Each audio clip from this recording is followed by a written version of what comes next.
부활절 다섯째 주일 하나님을 참되게 예배하는 우리 모든 존귀한 예배자 여러분들을 주님의 이름으로 환영하고 축복합니다. 내 예배의 자리를 지키며 말씀의 은혜를 사모함으로 하나님을 참되게 예배하는 최선의 예배를 드리는 우리 모두에게 하나님께서 귀한 말씀의 은혜를 허락하여 주실 줄 믿습니다. 우리 주변 분들과 함께 인사 나누시죠. 사랑합니다, 축복합니다. 인사합시다. 사랑합니다, 사랑합니다, 축복합니다, 축복합니다. 멀리 계신 분들과 활짝 웃으면서 인사하시죠. 사랑합니다, 축복합니다, 감사합니다. 잘 오셨습니다. 잘 오셨습니다. 옛날에 친구 사이인 두 나무꾼이 있었습니다. 이 두 나무꾼은 산에서 나무를 찍어 장작을 만든 후 그것을 시장에 내다 팔아서 이제 생계를 유지하는 나무꾼들이었어요. 두 사람 중 한 친구가 유독 승부욕이 강했습니다. 그래서 다른 친구에게 지지 않으려고 새벽부터 한밤중까지 잠시도 쉬지 않고 열심히 장작을 패요. 그런데 다른 친구는 그렇게 하지 않는 거예요. 50분 일하고 10분 쉬고 50분 일하고 10분 쉬고 계속 그런 식으로 일을 했습니다. 어느덧 산을 내려갈 시간이 되어서 두 사람은 각각 자기들이 일한 결과를 비교해 보았는데, 아니 어찌된 일인지 쉬어가면서 일한 친구가 더 많은 장작을 패게 된 거예요. 그러니까 이제 잠시도 쉬지 않고 일을 하는 친구가 좀 뭔가 화가 나지 않겠습니까? 그래서 말합니다. 이상하다고. 나는 잠시도 쉬지 않고 새벽부터 지금까지 일했는데 어째서 네 장작이 내 장작보다 많냐고. 그러니까 친구가 이런 얘기를 하는 거예요. 더 많은 장작, 쉬엄쉬엄 일을 한 친구가, 너는 새벽부터 지금까지 쉬지 않고 줄곧 일했지만 나는 중간중간 쉬면서 무뎌진 도끼날을 갈았다고. 그래서 더 많은 장작을 팰 수 있었던 거라고. 여러분, 우리 주변에도 이 이야기에 승부욕이 강한 친구와 같은 사람들이 있어요. 잠시도 쉬지 않고 일을 합니다. 새벽부터 한밤중까지 쉬지 않고 일을 하거나 공부하거나 그렇게 사는 사람들이 있지요. 그런데 우리가 기억해야 할 것은 내 도끼날이 무뎌진지도 모르고 열심만 낸다고 해서 성공할 수 있는 것이 아니라는 거예요. 우리 인생의 경주에서는 도끼날이 무뎌진 줄도 모른 채 열심히 바쁘게 일한 사람이 승리하는 것이 아니라 무뎌진 도끼날을 가는 사람이 결국에는 승리한다는 사실이죠. 이 세상의 사람들을 둘로 나누어 본다면 어리석은 사람과 지혜로운 사람이라고 이렇게 나눌 수 있겠습니다. 어리석은 사람과 지혜로운 사람을 어떻게 구분할 수 있는가? 여러분, 어리석은 사람은 도끼날이 무뎌진 줄도 모르고 일만 하는 사람들이 어리석은 사람이에요. 지혜로운 사람은 아무리 바쁘다 할지라도, 할 일이 산더미처럼 쌓여있다 할지라도 도끼날을 가는 시간을 갖는 사람이 지혜로운 사람이에요. 우리 그리스도인들을 두 가지로 또 나눠 본다면 마리아 스타일과 마르다 스타일로 나눠 볼 수 있겠습니다. 마리아 스타일의 그리스도인들은 먼저 이 도끼날을 가는 지혜로운 나무꾼처럼 그 어떠한 일보다도 영적인 일들을 우선시해요. 아무리 할 일이 많아도 가장 먼저 하나님의 도우심을 구하죠. 그런데 마르다 스타일의 그리스도인들은 열심히 일을 한다고는 하지만 바쁘다는 핑계로 영적인 일에 관심을 잘 두지 않아요. 뭐가 그리 바쁜지 항상 분주해요. 바빠서 기도하지 못한대요. 바쁘기 때문에 기도하지 못한대요. 그런데 여러분, 우리가 기억해야 할 것은 바쁠수록 기도해야 한다는 거예요. 바쁘게 일하는 것도 중요하지만 하나님 앞에서, 하나님의 말씀 앞에서 나를 돌아보고 하나님의 도우심을 구하는 시간이 더 필요하다는 것이죠. 성경을 통해 보게 되는 우리 예수님의 삶을 가만히 살펴보면 우리 예수님은 항상 도끼날을 가는 시간을 가지셨어요. 하나님이셨지만 동시에 인성을 가지신 완전한 사람이셨기 때문에 나무꾼이 도끼날을 가는 시간을 중요하게 여겼던 것처럼 예수님도 무엇보다 기도하는 시간을 중요하게 여기셨습니다. 매우 바쁘셨지만 항상 하나님께 기도하는 것을 멈추지 않으셨어요. 자, 우리 예수님 30세에 그 공생애를 시작하실 때 40일을 금식하며 기도하셨습니다. 요한에게 세례 받으실 때 기도하셨습니다. 12 제자를 택하시기 전에 기도하셨고, 죽은 지 나흘이나 되어서 시체 썩은 냄새가 물씬 나는 나사로를 살리시기 전에도 기도하셨고, 제자들에게 말씀하신 이후에 기도하셨고, 오병이어로 5,000명을 먹이신 후에도 기도하셨고, 언제나 가는 곳마다 예수님은 기도하셨어요. 일하다가도 기도하시고, 여행을 가셔도 기도하시고, 예수님을 위해, 그리고 다른 사람들을 위해, 또 예수님의 사명을 위해 기도하십니다. 어떠한 기적을 일으키시기 전에 기도하시고, 그 기적을 일으키신 후에도 기도하시고, 결정해야 할 문제들 앞에서, 위기 앞에서도 예수님은 기도하셨어요. 그리고 십자가에 달려 돌아가시기 전 마지막 한 주간은 이 기도에 집중을 하셨죠. 다락방에서도 기도하시고, 겟세마네 동산에서도 기도하시고, 마지막 돌아가시기 바로 직전 십자가 위에서도 예수님은 기도하셨습니다. 이렇게 예수님의 삶의 특징을 이야기할 때에는 기도를 빼놓을 수가 없는 거예요. 예수님의 삶은 기도로 시작하고 기도로 끝났다고 해도 과언이 아닌 것이죠. 마태복음 4장 23절을 보면 예수님의 사역을 크게 세 가지로 소개하고 있는데, 제가 읽어봅니다.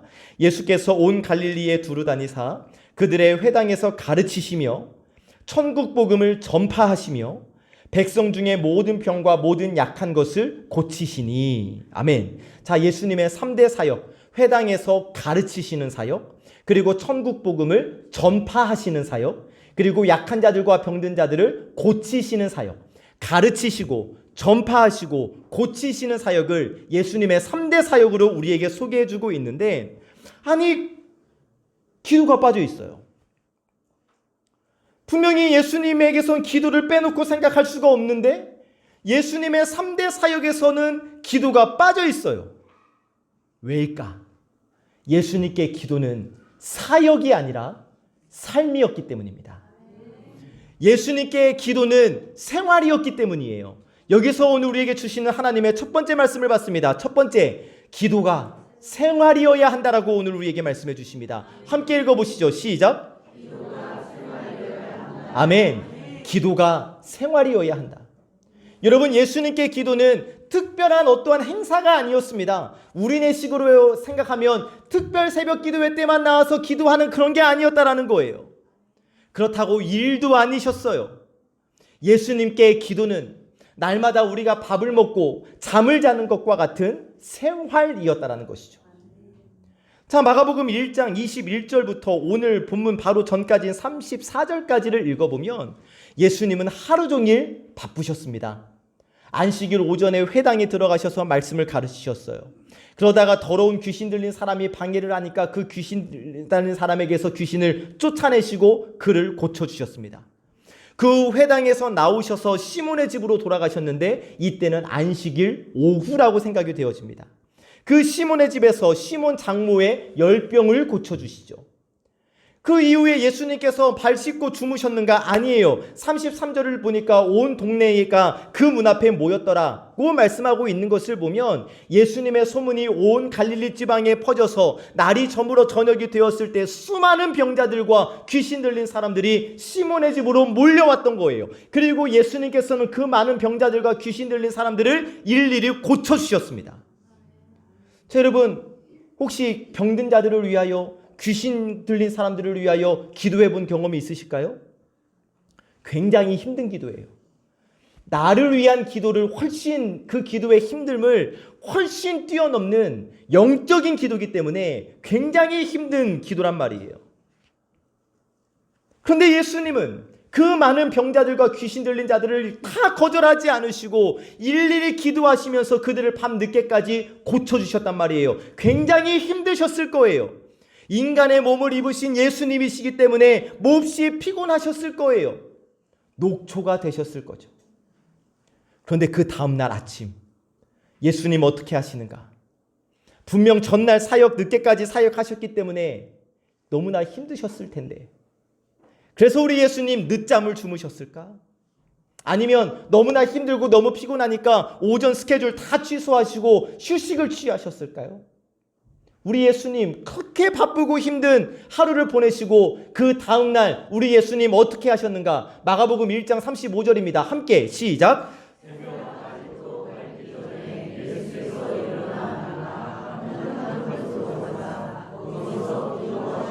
아멘. 새벽 아직도 밝기 전에 예수님께서는 해가 뜨지 않아서 아직도 어둑어둑한 시간에 잠자리에서 일어나셨어요.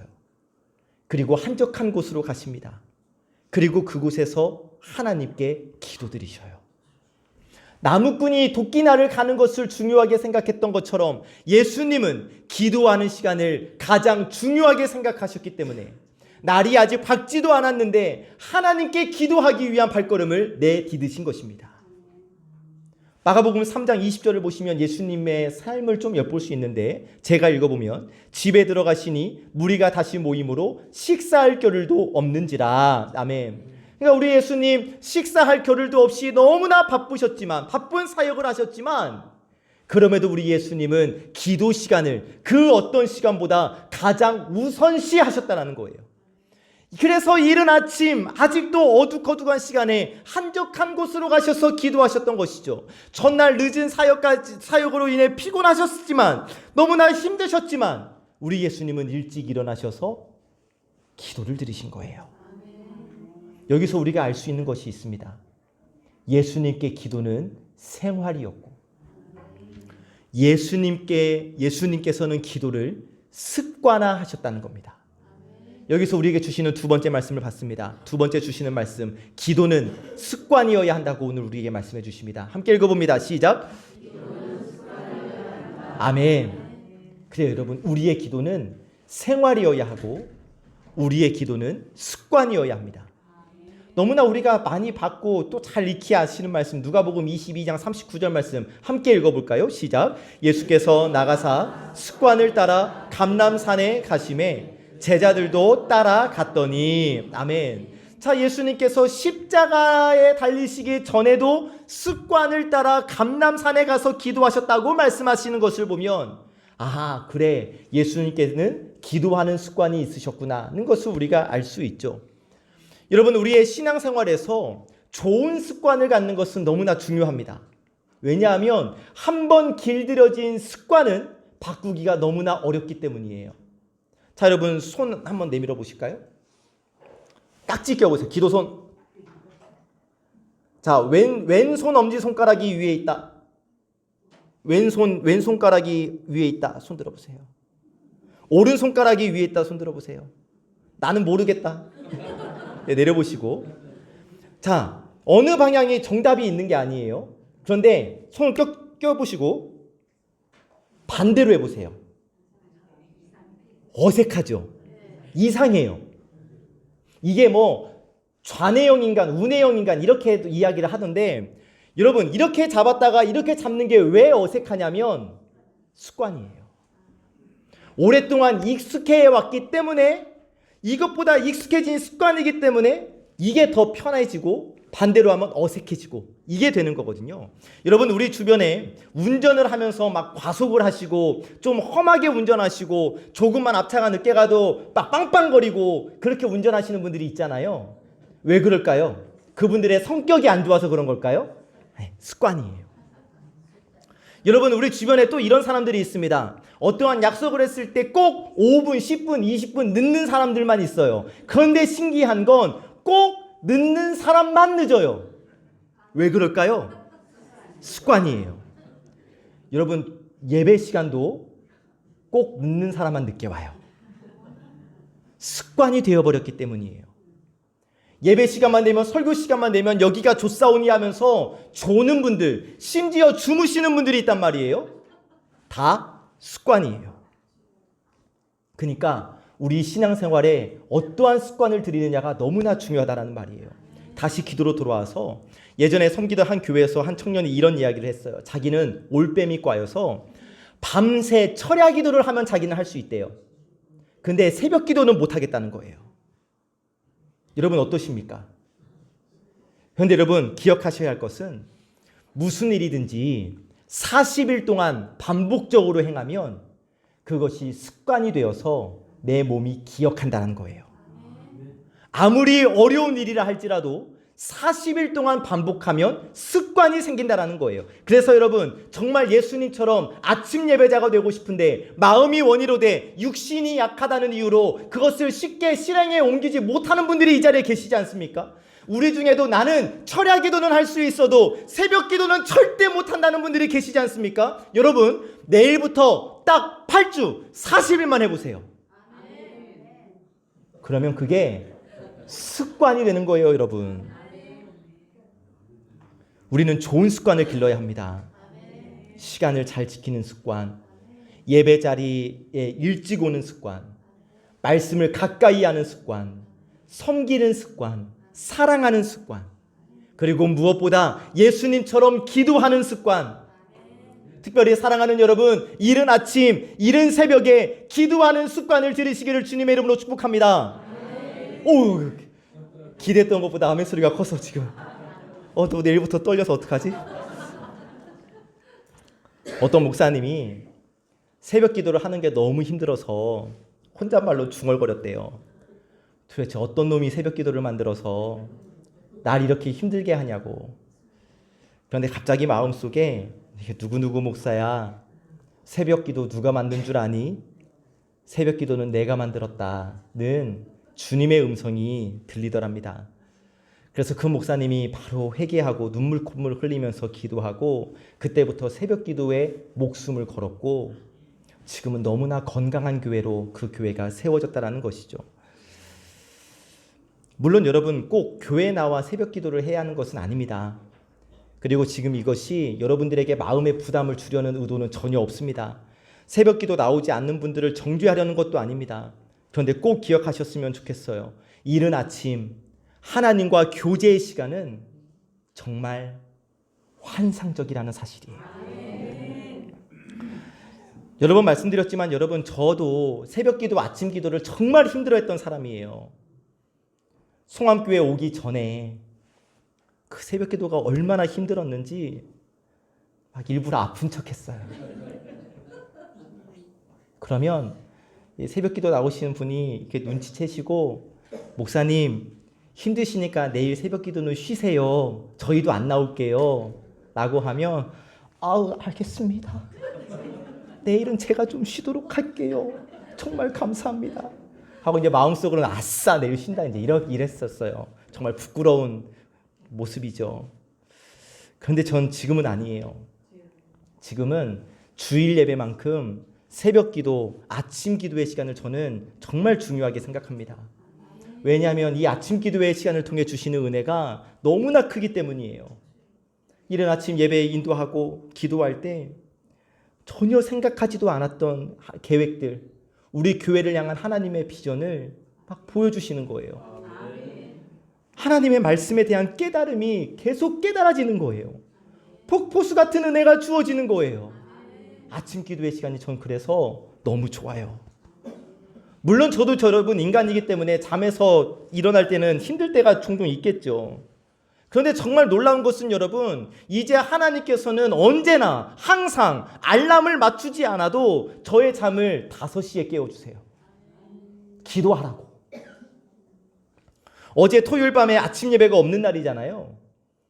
금요일 밤에 제가 얼마나 다짐을 했는지 모릅니다. 내일은 내가 반드시 7시에 일어날 거야. 마음을 단단히 먹고 일부러 또 늦게 잤어요. 시간이 흘렀고 잠이 깼습니다. 느낌이 좋지 않아요.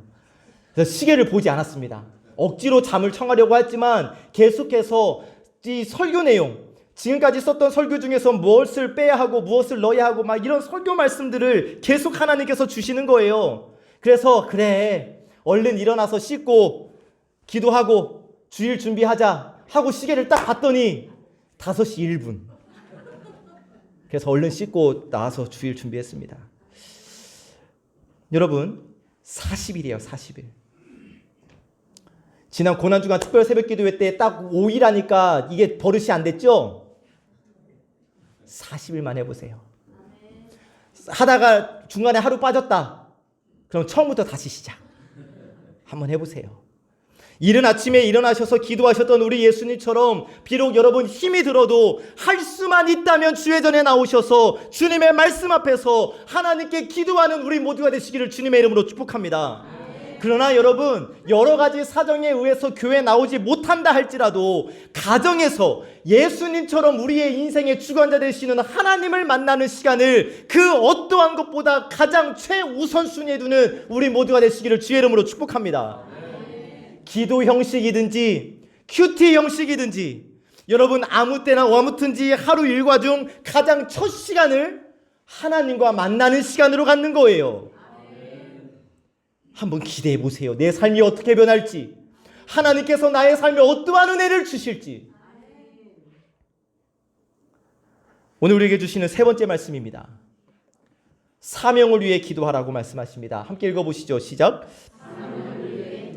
아멘. 마가복음 1장 36절 37절 제가 읽습니다. 시몬과 및 그와 함께 있는 자들이 예수의 뒤를 따라가 만나서 이르되 모든 사람이 주를 찾나이다. 아멘. 자, 제자들이 예수님이 기도하시는 그곳에 지금 쫓아온 거예요. 기도하시는 예수님을 따라온 거예요. 그리고 말하기를 모든 사람이 주를 찾나이다. 여기에 주를 찾다, 이 찾는다의 말은 집요하게 추적하다라는 뜻이에요.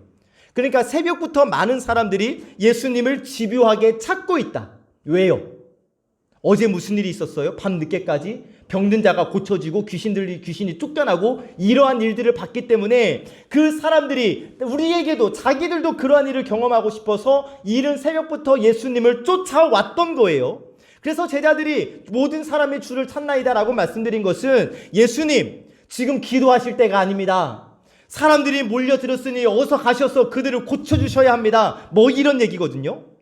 그런데 이러한 제자들의 얘기에 대해서 예수님께서 무엇라 말씀하시는가? 38절 39절입니다. 함께 시작. 거기서도 전도하리니 내가 이를 위하여 왔노라 하시고 이에 온 갈릴리에 다니시며 그들의 여러 회당에서 전도하시고 또 귀신들을 내쫓으시더라. 아멘. 예수님께서는 제자들의 요청을 거절하셔요.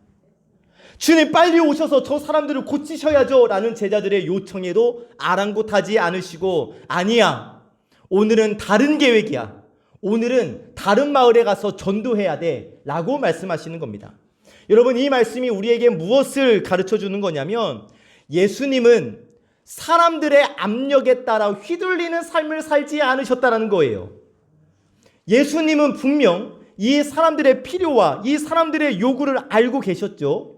그러나 그것을 거절하시고 예수님께서 행하셔야 할 사명을 이루기 위하여 다른 마을로 가셔서 전도하셨습니다. 세상에 의하여서, 사람들에 의하여서 흔들리거나 휘둘리는 것이 아니라 하나님께서 주신 사명을 따라 오직 그 사명의 길을 걸어가셨다는 거예요.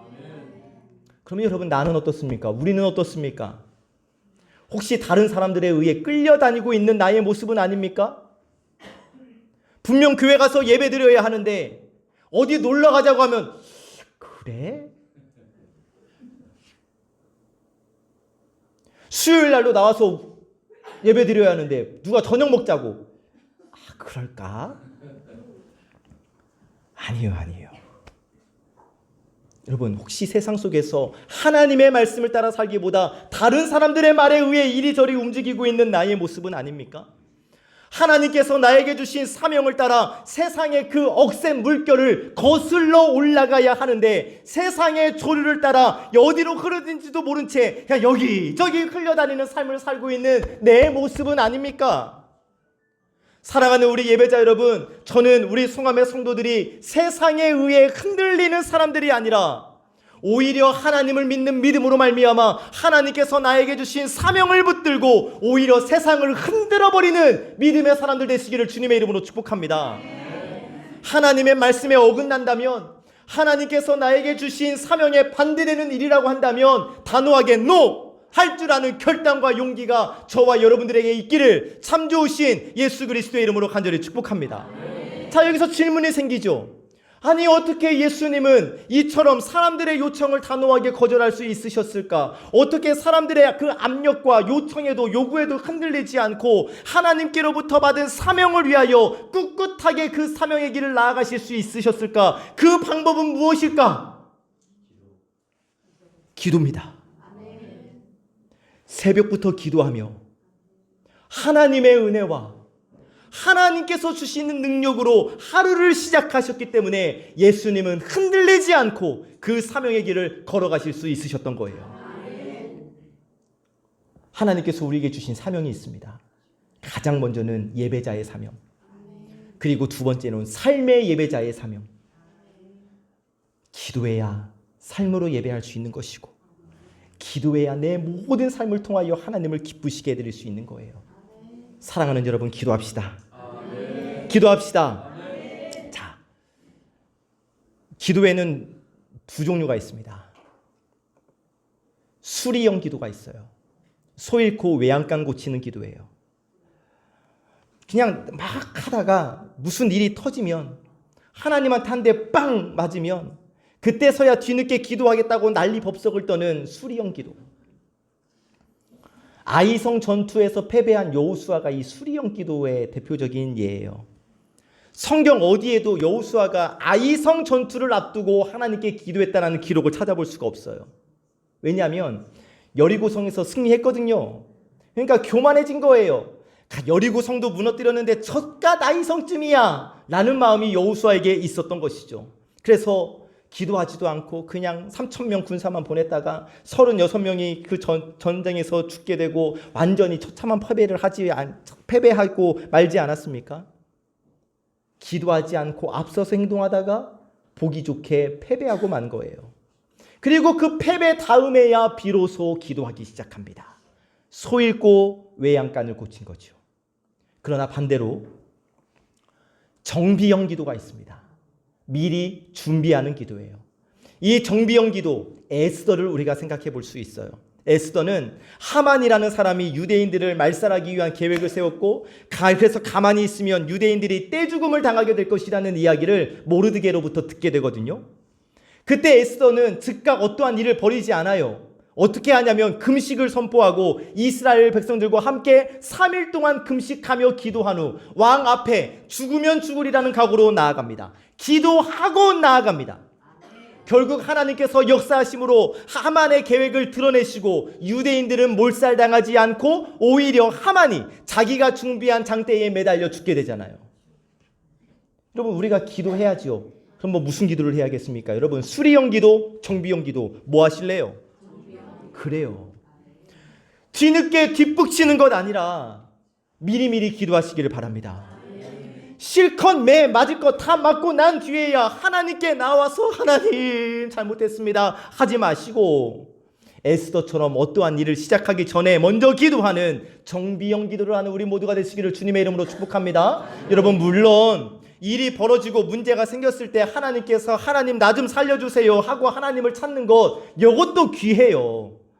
뒤늦게라도 하나님을 찾는 것 정말 귀한 거죠.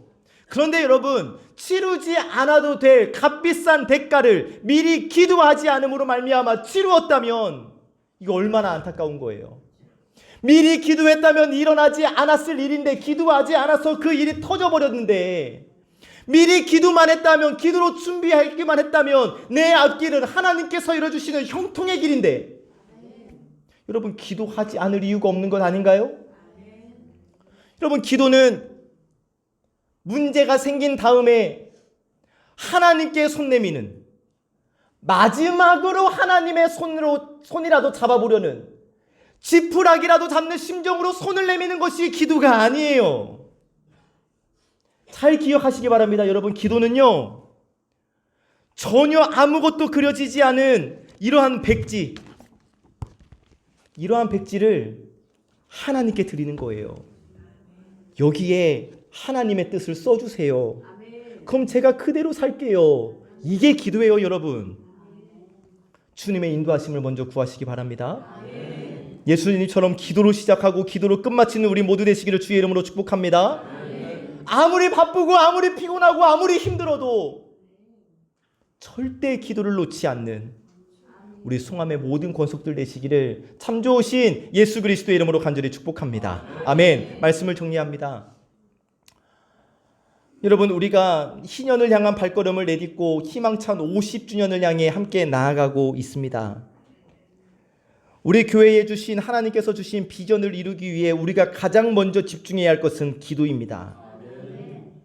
그런데 여러분, 우리 교회만 부흥하고 교회만 성장하면 나에게 무슨 의미가 있겠어요? 내가 변해야죠. 내가 부흥해야죠. 내가 성장해야죠. 사랑하는 여러분, 우리 교회에 희년의 영광과 희년의 기쁨이 예비되어져 있는 것처럼 우리의 인생에도 희년이 예비되어 있는 줄 믿습니다. 우리의 인생도 더 나은 인생, 더 복받는 인생이 예비되어져 있는 줄 믿습니다. 기도하는 자에게 주어지는 거예요. 그래서 여러분, 기도합시다. 기도하셔야 합니다. 말로만이 아니라 여러분 정말 기도하셔야 돼요. 어떻게? 나름대로? 아니요. 하나님이 감동하실 만한 기도. 내 생활이 기도가 되고 내 기도가 습관을 넘어 천성이 되고 사명을 이루기 위하여 최선을 다해 기도함으로 여러분 하나님을 감동시킬 수 있다면, 여러분 천지 만물을 그 뜻대로 운행하시는 전능하신 하나님께서 우리에게 무엇이 아까워 주시지 않으시겠습니까? 사랑하는 우리 송암의 성도 여러분, 해이해진 기도를 다시 붙잡으시기 바랍니다. 우리가 기도하면 하나님께서 바로 내 편이 되어 주셔서, 한번 따라 하시죠. 내가 기도하면 하나님이 내 편이 되어 주십니다. 내가 기도하면 하나님이 내 편이 되어 주십니다. 할렐루야. 이 믿음 가지시고 다시 한번 마음을 새롭게 하여 하나님께 기도로 나아가는 우리 송암의 모든 권속들 되시기를 참 좋으신 예수님의 이름으로 간절히 축복합니다. 기도합시다. 기도합시다. 우리 함께 일어나셔서 결단하며 찬양 올려드립니다.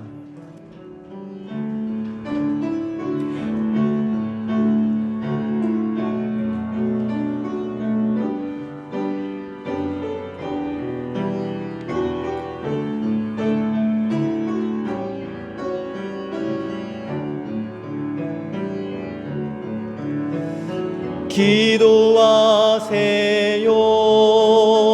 지금 아직 포기하지 마세요. 주님 앞에 무릎 꿇고 겸손하게 기도해 보세요. 내 앞길 가로막는 장애물이 있다 해도 돌아서지 마세요. 포기하지 마세요. 슬픔도 고통도 괴로움도 기도로 이겨낼 수 있잖아요. 기도하세요. 주님은 내 편입니다. 주님은 내 편입니다.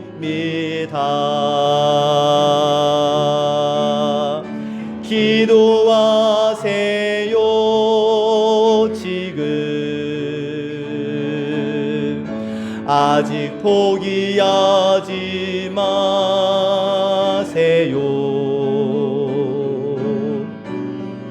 주님 앞에 무릎 꿇고 간절하게 기도해 보세요. 하늘이 무너져도 절망하지 마세요. 가지세요. 주님 의지하세요. 슬픔도 고통도 괴로움도 기도로 이겨낼 수 있잖아요. 기도하세요. 기도하세요. 주님은 내 편입니다. 내 편. 기도하세요. 기도하세요. 주님은 내 편입니다. 기도하세요. 기도하세요. 주님은 내 편임이 내게 나로 하여금 기도하게 하시고 내 기도에 응답하여 주시 우리 주님께 감사와 찬양과 영광의 박수를 올려드립니다. 할렐루야. 아멘. 감사합니다 하나님. 감사합니다 하나님. 기도합니다. 하나님, 저희에게 다시 기도하라는 명령을 허락하여 주시니 감사합니다. 하나님, 저희가 이 험한 세상을 어찌 살 수 있겠습니까? 하나님께서 주시는 힘과 베풀어 주시는 은혜 아니면 살 수 없는 저희입니다. 하나님, 그 하나님의 힘과 하나님의 은혜를 사모하며 이후로 정말 기도하는 내가 되게 하여 주시옵소서. 바쁘니까, 피곤하니까, 힘드니까 더욱 기도하기에 힘쓰는 저희가 되게 하여 주시사, 그리고 이렇게 말씀에 순종함으로 정말 마음을 다해 기도할 때마다 응답하여 주시사, 기도의 재미, 기도의 맛을 알게 하시고 나름의 기도를 넘어 최선의 기도, 하나님을 감동시키는 기도를 드림으로 말미암아 하나님께서 예비하신 크고 놀라운 기도의 응답의 선물을 받아 누릴 수 있는 우리 송암의 모든 권속들 되어질 수 있도록 우리 주님 인도하여 주시옵소서.